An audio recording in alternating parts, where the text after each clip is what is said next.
ગુરુ શું છે? એ ગુરુ એવું છે કે જે પોતે શીખેલો છે તે શિષ્યોને શીખવાડે છે. પોતે તો ગુરુ છે જ, પણ શિષ્યો ગુરુ બને એવા સતત પ્રયત્નો કરતા હોય છે. અને એ પ્રયત્નોના કારણે આજે અમે પણ થોડું ઘણું કંઈક બોલી શકીએ છીએ. એ ગુરુજીના જ પ્રતાપે અને આજે અમે બોલીએ છીએ એનો અમને ગર્વ પણ છે. આવા ગુરુજીના પ્રતાપે આવું કંઈક ને કંઈક અમને સ્ટેજ પણ, આટલું સુંદર સ્ટેજ પણ મળ્યું છે.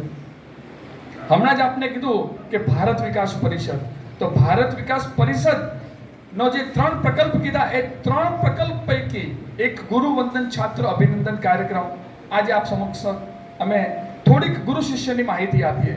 ગુરુ શિષ્યની સરસ માહિતી દીકરા અને દીકરી દ્વારા અપાઈ ગઈ છે. તો બહુ એટલી આમ તો જોવા જઈએ તો થોડું ગુરુ શિષ્ય શું છે આમ જે એ ઘણું બધું થોડું સમજવા જઈએ તમને આપને તો થોડુંક ઉપરથી જતું રહે. પણ સ્ટોરિકલ થોડુંક સમજીએ, થોડીક નાની નાની પ્રાચીનની સ્ટોરીઓ મજા આવશે. સ્ટોરી સમજવું છે? સ્ટોરીકલ તમે ભાગ લેશો ને? હા કે નાનો જવાબ આપશો?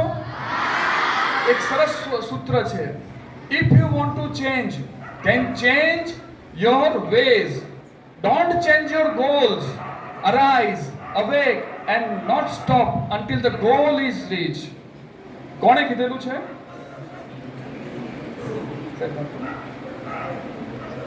કોણે કીધેલું છે? अगर बदलना है तो अपने रास्ते बदलो, अपने इरादे कभी मत बदलो, उठो जागो और तब तक मत रुको जब तक अपने लक्ष्य की प्राप्ति न हो जाए. સ્વામી વિવેકાનંદજી આ એક એવા મહાપુરુષ હતા જેમને વિશ્વ ફલક ઉપર ભારતની એક અલગ છાપ છોડી દીધી. એક ગુરુ ક્યારે બન્યા? જ્યારે શિષ્ય પ્રતિ એમને પોતે શિષ્ય જ્યારે હતા ને ત્યારે પોતાનું બધું જ સમર્પિત ગુરુ આગળ કરી દીધું હતું. અને એવા ગુરુ બન્યા કે જેમને સૌ પ્રથમવાર જ્યારે વિશ્વ ફલક ઉપર ભારતનું નામ ભૂસાઈ ગયું હતું. પહેલા તો ખૂબ બધું પ્રાચીન કાળમાં ભારત જ સર્વશ્રેષ્ઠ હતું, પણ વચલા ગાળામાં જ્યારે આપણા ઉપર અલગ અલગ હુમલાઓ થયા, મુગલોએ રાજ કર્યું, અંગ્રેજો રાજ કર્યું, ત્યારે વિશ્વ ફલક ઉપર ભારતનું પ્રતિષ્ઠા ભૂસાઈ દેવાનું ઘણા બધા કાર્યો કર્યા. એ ફરીથી ઉજાગર કરવાનું કામ કોણે કર્યું? સ્વામી વિવેકાનંદજીએ. એને આપણે ગુરુ તરીકે યાદ કરીએ છીએ ને, તો એમના પણ અલગ અલગ આપણે એમને જે પણ કીધેલું છે એ આપણે જો જીવનમાં ઉતારીએ તો આપણે સફળતાના શિખર ઉપર પહોંચીએ એ ચોક્કસ છે. હમણાં જ વાત કરી કે ગુરુ પૂર્ણિમા, તો ગુરુ પૂર્ણિમા શું કામ આપણે ઉજવીએ છીએ અને કોના ગુરુ પૂર્ણિમા આપણે કોના કયા ભગવાન કયા ગુરુજીના નામ ઉપરથી ઉજવીએ છીએ? કોઈ કહેશે? કોઈ કહેશે? નથી ખબર કોઈને? હમણાં 2 થી 3 વખત નામ બોલાવ્યું ગુરુજીનું. રાણી સત્યવતી હતા, એમને મત્સ્ય ગંધા પણ કહેવાતા. શું કહેવાતા? હોડી ચલાવતા હતા એટલે મત્સ્યની જેનામાં માછલાના ગંધ આવતી હતી એવી મત્સ્ય ગંધા એટલે સત્યવતી. અને ઋષિ પરાશર ના પુત્ર એટલે વેદવ્યાસજી. ભગવાન આપણે એમને ગુરુ વેદવ્યાસ પણ કહીએ છીએ ને ભગવાન વેદવ્યાસ પણ કહીએ છીએ. એ ભગવાન વેદવ્યાસે 4 વેદોની રચના કરી અને એક મહાકાવ્ય લખ્યું. કયું મહાકાવ્ય લખ્યું? સરસ, જોરથી બોલો. મહાભારત. એ મહાભારત નામનું કાવ્ય લખ્યું. હવે આ જે 4 કાવ્યો લખ્યા ને, સોરી, જે 4 વેદો લખ્યા, 4 વેદો કયા કયા છે? કોઈ કહેશે? બધા સાથે બોલે. દીકરી આંગળી ઊંચી કરી ફરીથી જોરથી બોલી જાય.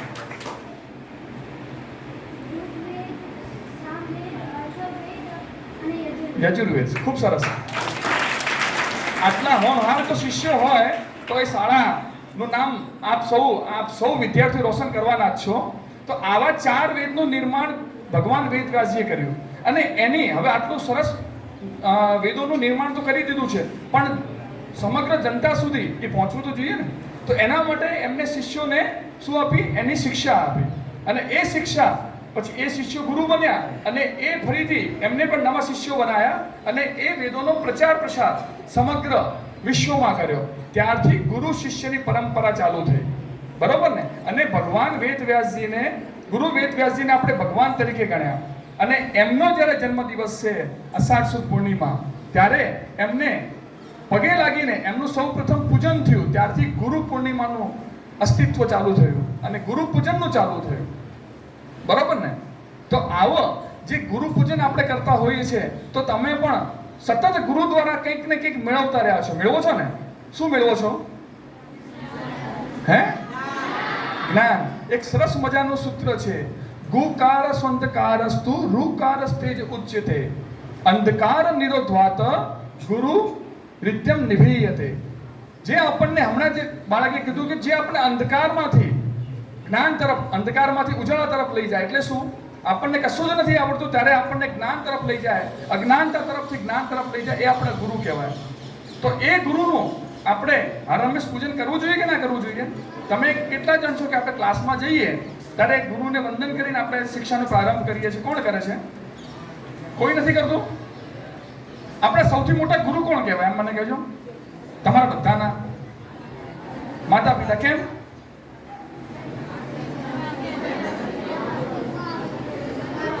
જન્મ આપે છે, પછી એટલે પતિ ગયું, જન્મ આપે છે, પછી શું હોય છે? જન્મ આપે છે. જ્યાં સુધી આપણે પરિપક્વ નથી થતા ત્યાં સુધી બધું જ ધ્યાન રાખે છે, આપણને જમાડે છે, ચાલતા શીખવાડે છે, આપણને ઊંઘતા પણ શીખવાડે છે, દરેક વસ્તુ શીખવાડે છે. અને એ જ મા બાપ સૌથી મોટા ગુરુ કહેવાય. અને આપણે ગુરુજીને શું કરીએ છીએ? ઘરે જઈને સીધું દફતર ફેંકીએ છીએ મમ્મી પપ્પા ઉપર. સીધા ઓર્ડરો ચાલુ, આ લાવ, પાણી લાવ, એટલે મમ્મી તરત પાણી લઈ આવે. આવું કેમ લાવ્યું છે? ઠંડુ લાવ. એટલે આપણે ગુરુને પણ ઓર્ડરો જ કરતા હોય છે, પણ એવું ના કરવું જોઈએ.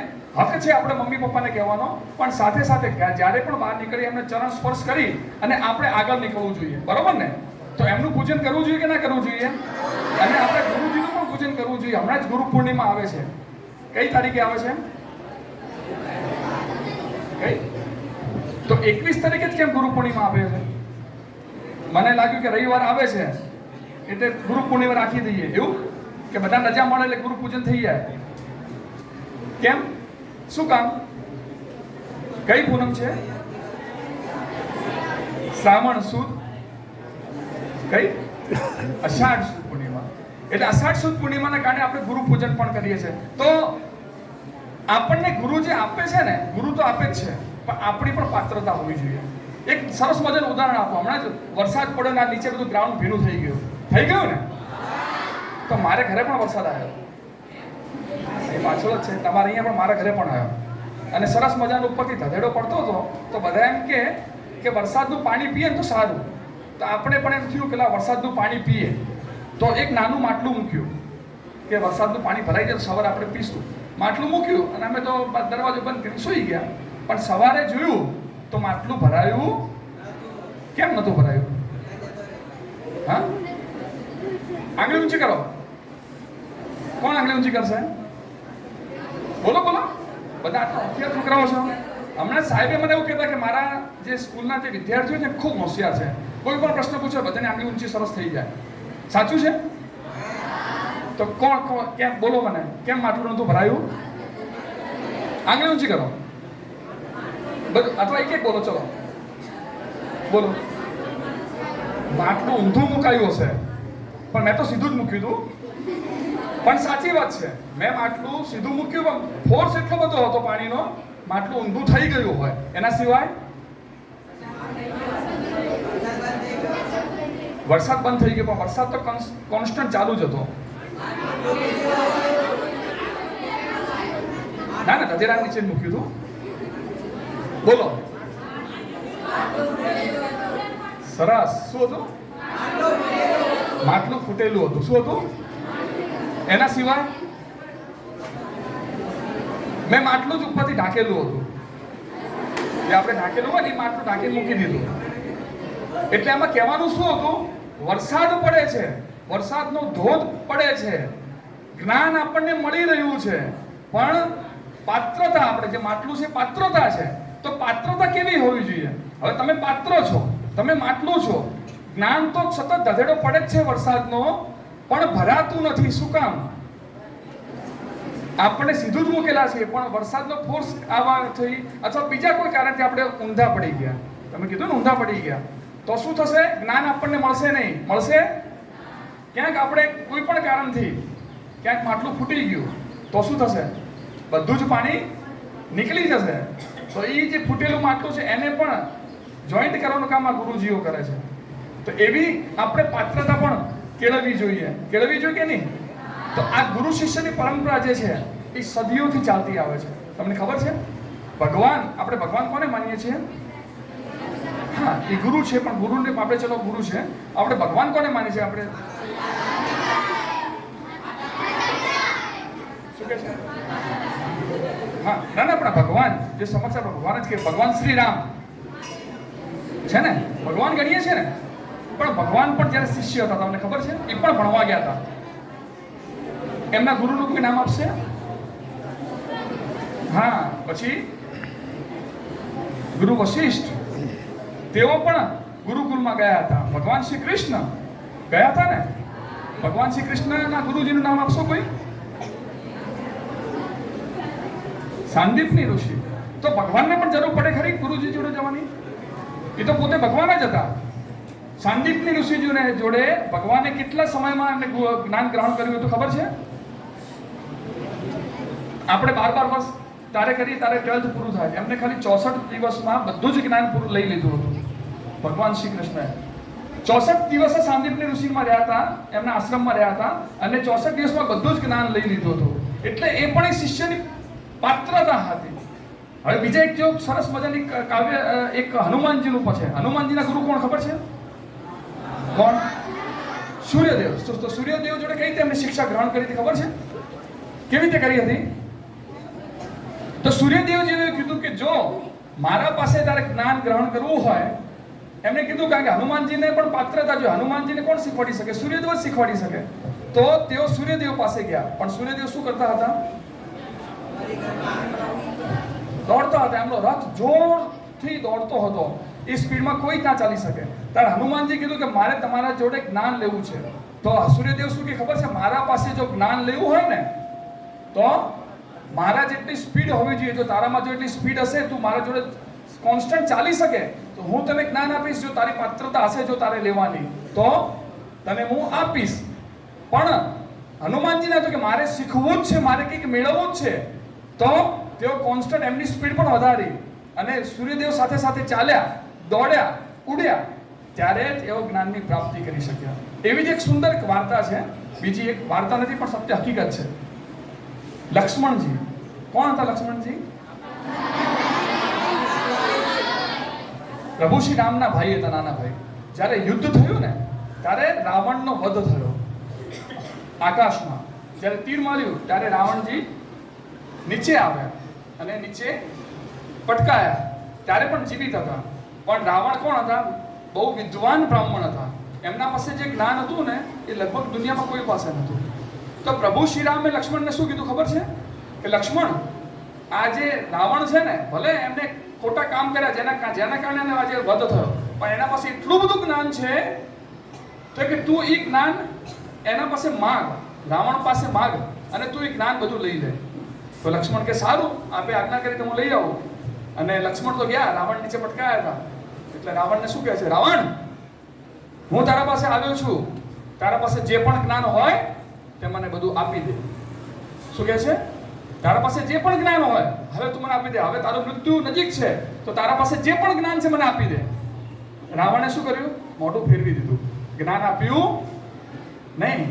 તો લક્ષ્મણને કે આ તો જ્ઞાન આપતા જ નથી. ફરીથી પ્રભુ રામ પાસે જાય છે કે મને જ્ઞાન નથી આપતા રાવણ. તો કે તે કેવી રીતે માંગ્યું? એટલે મેં કીધું રાવણ, તું મને જ્ઞાન આપી દે, તારા પાસે છે એ હું લેવા માંગુ છું. તો પ્રભુ કે આ રીતે વિવેક છે? શિક્ષણ લેવા માટે શું કરવું પડે? વિવેક હોવો જોઈએ, નમ્રતા હોવો જોઈએ, તો તમારે તમને શિક્ષણ આપી શકે. બરોબર ને? તો તમે ગુરુજી પાસે માંગો તો એવી રીતે માંગશો, મને આ દાખલો શીખવાડી દો, આ મને નથી આવડતો. આપણે પ્રેમપૂર્વક સમજાવવું પડે. ત્યારે લક્ષ્મણજી પછી કહે છે કે રાવણ, હું આપને ગુરુ તરીકે ગણું છું અને હું આપનો શિષ્ય છું. તમે મને તમારું પર જે પણ જ્ઞાન છે એ મને આપો. તમારું જે રાજકારણ, તમે સૌથી શ્રેષ્ઠ રાજા છો, તો રાજ કેવી રીતે કરવું? પછી એ 7 શ્લોકોમાં સરસ મજાનું જ્ઞાન લક્ષ્મણને આપે છે. રામાયણમાં પણ છે 7 શ્લોકો. કોઈક વખત રામાયણ તમે જો વાંચો ને, તેમાં 7 સરસ મજાના શ્લોકો છે. એનું જ્ઞાન લક્ષ્મણજી લીધું અને સરસ મજાની રાજ કેવી રીતે કરવું, રાજની સ્થાપના કેવી રીતે કરવી, એ પણ લક્ષ્મણજીએ કર્યું. બરોબર ને? એવી જ એક હમણાં જ સાહેબે કીધું, એક વાર વાર્તા કરું. જ્યારે સમય હું વધારે પડતો નહીં લઉં, એક નાનું છેલ્લું વાક્ય, આમ તો ઘણું બધું થઈ જશે. પણ જ્યારે યુદ્ધ થયું ને મહાભારતનું, ત્યારે મહાભારતનું યુદ્ધનું સમાપન થયું. સમાપન થયું. ત્યારે દ્રોણાચાર્યનો પણ વધ થયો, બરોબર ને? દ્રોણાચાર્ય કોણ હતા? હા, પાંડવોના બીજા કોના ગુરુ? કૌરવોના ગુરુ. અને અશ્વત્થામાના કોણ હતા? પિતા. એમનો વધ થયો. કૌરવોનો પણ વધ થઈ ગયો, પણ અશ્વત્થામાનો વધ થયો ને ત્યારે અશ્વત્થામાને એવું લાગ્યું કે આ છલથી એમનો વધ થયો છે. જ્યારે બેઠા હતા અને ધૃષ્ટદ્યુમ્ને એમને ગળું કાપી નાખ્યું, એટલે એમ તો છલથી થયું. એટલે પછી એને એવું થયું કે હું બધા પાંડવોને મારી નાખીશ. પાંડવો સામે દેખાયા અને અશ્વત્થામાએ શું કર્યું? નારાયણ અસ્ત્ર ચલાવ્યું. કયું? નારાયણ અસ્ત્રનો કોઈ તોડ છે જ નહીં. તો નારાયણ અસ્ત્ર તો ચલાવી દીધું અને સામે કૃષ્ણ છે, 5 પાંડવ છે. એટલે 5 જેવો અસ્ત્ર ચલાવ્યું, અર્જુન ગભરાઈ ગયા કે નારાયણ અસ્ત્ર છે. ઓળખી ગયા, કારણ કે શું હતા? સારા શિષ્ય હતા, અસ્ત્રોનું જ્ઞાન હતું. ઓળખી ગયા કે આનો કોઈ તોડ છે નહીં. આ જો નારાયણ અસ્ત્ર આપણા પર લાગી જશે તો શું થશે? બધાનો સંહાર થઈ જશે. અને નારાયણ અસ્ત્ર કોનું હતું? નારાયણનું, પ્રભુ વિષ્ણુનું. કૃષ્ણનો અવતાર છે. કૃષ્ણ બાજુમાં જ હતા. કૃષ્ણએ કીધું બધા જ નમી જાઓ, નતમસ્તક થઈ જાઓ. નારાયણ સામે નતમસ્તક થઈ જાઓ, એને નમી જાઓ. તો શું થશે? જે નારાયણ સામે નમી જાય એને એ અસ્ત્ર નુકસાન કરતું નથી. તો બધા જ નમી ગયા, એક ના નમ્યા. કોણ? ભીમ. ઝુકેગા નહીં સાલા, મેં નહીં ઝુકુંગા. તો ગદા લઈને પડ્યા. કૃષ્ણ ભગવાન કહે છે ના કરાય, નારાયણ અસ્ત્ર છે, ના હું લડીશ. અને જેવું નારાયણ અસ્ત્ર આવ્યું અને ભગવાન કૃષ્ણ પાછળથી એક થપાટ મારી, અને જેવી થપાટ મારીને ભીમ નીચે પડ્યા અને નારાયણ અસ્ત્ર આગળથી નીકળી ગયું. પણ થપાટ મારવાળા નારાયણ હતા પોતે જ, અને એમનું જ અસ્ત્ર હતું, એટલે નારાયણ અસ્ત્ર પણ આગળથી નીકળી ગયું. પછી રિયલાઇઝ ભીમને કે આજે તો પતી જાત આપણે. તમે મને થપાટ મારીને હું બચી ગયો, મારું જીવન બચી ગયું. એટલે હમણાં સાહેબ કહે છે ને કે તમને પણ સાહેબો અમુક ટાઈમે થોડી થપાટો મારતા હોય છે. મારે છે કે નહીં? તો થપાટ શેના માટે મારે છે? એમની થપાટમાં પણ તમારું જીવન બચાવવાનું એમનો એક હેતુ હોય છે, બરોબર ને? તમે કંઈક આગળ ધપો, એ જ એક હેતુ હોય છે. હું મારી સ્પીચને બહુ લાંબી નહીં કરું. તો એવા આપણે ગુરુજીનું વંદન કરવું જોઈએ કે ના કરવું જોઈએ? પૂજન કરવું જોઈએ કે ના કરવું જોઈએ? ચલો, આ ગુરુ પૂર્ણિમા આવે છે. હમણાં જ એક દીકરાએ કીધું કે ગુરુ પૂજને આપણે કંઈક ભેટ સ્વરૂપે આપવું જોઈએ. તો આ ગુરુ પૂર્ણિમા આવે છે, તમે ભેટ તરીકે શું આપશો? એક વસ્તુ આપશો. હું કહું, એક નોટબુક ને કાગળ લેજો અને સરસ મજાનો એક લેટર લખશો. ગ્રેટિટ્યુડ ફીલ કરાવો, એટલે કે આભાર વ્યક્ત કરો. તમે જેટલું જ્ઞાન આપ્યું છે તે બદલ આપનો ખૂબ ખૂબ આભાર. એવો એક લેટર લખશો. કોણ આ લખશે? 3 દીકરીઓ લખશે, 6-7. પાછળ દીકરાઓને તો ગણવો જ નથી હો. એ તો કે આપે છે, એમાં શું નવાઈ કરે છે? એક પણ ની આંગળી ઊંચી નથી. હા, એકની ઊંચી થઈ, એક આપશે. આંગળી નીચે મૂકી દો. બધાને વિનંતી કે આ ગુરુ પૂર્ણિમા નિમિત્તે બધા જ એક લેટર લખશે ને, અને ગુરુજીને આપશે, બરાબર ને? તો ગુરુજીને પણ એમ થશે શિષ્ય કંઈક મારા માટે અને કંઈક જે આપણે આપીએ છીએ એને પણ એ વિચારીને કંઈક આગળ કરે છે. તો એવા ગુરુજીનું પૂજન કરશું કે નહીં કરીએ? તો અહીંથી 5 દીકરીઓને વિનંતી કરીશ, ઊભી થશે, અને ગુરુજીને પણ વિનંતી કરીશ કે અહીં પધારશે. આપના બાળકો આપનું પૂજન કરવા માંગે છે. આપણે કંકુ તિલક કરી એમનું મોઢું મીઠું કરાવીને પૂજન કરશું.